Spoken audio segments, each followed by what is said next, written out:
আজকে আমরা দেখব আরও একটি প্রশ্ন।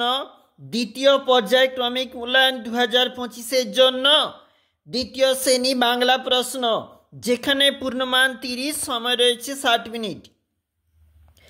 একে থেকে যে প্রশ্ন বলেছে বন্ধনীর ভিতর সঠিক স্থানে টিক চিহ্ন দাও, এটার জন্য রয়েছে কিন্তু এখানে 3 নাম্বার এই প্রশ্নগুলির জন্য।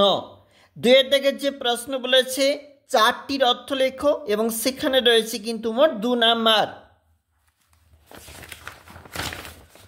পরবর্তী পেজে চলে যাচ্ছি, যেখানে অর্থ লিখতে যুক্ত বর্ণ আছে এমন শব্দ ব্যবহার করো, বিপরীত শব্দ লেখো, বাক্য রচনা করো, বন্ধনী থেকে উপযুক্ত শব্দ বসিয়ে শূন্যস্থান পূরণ। এটা পরবর্তী পেজ, যেখানে প্রশ্ন রয়েছে এবং সাথে দাগের যেখানে প্রশ্ন রয়েছে 8টি প্রশ্নের উত্তর দাও এই প্রশ্নগুলির জন্য যেখানে রয়েছে।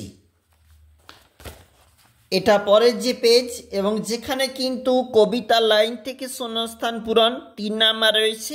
পূর্ণ বাক্যে সংক্ষিপ্ত উত্তর দাও, এখানে কিন্তু 5 নাম্বার রয়েছে। এবং এটা রয়েছে যেখানে আমাদের অন্তিম পেজ।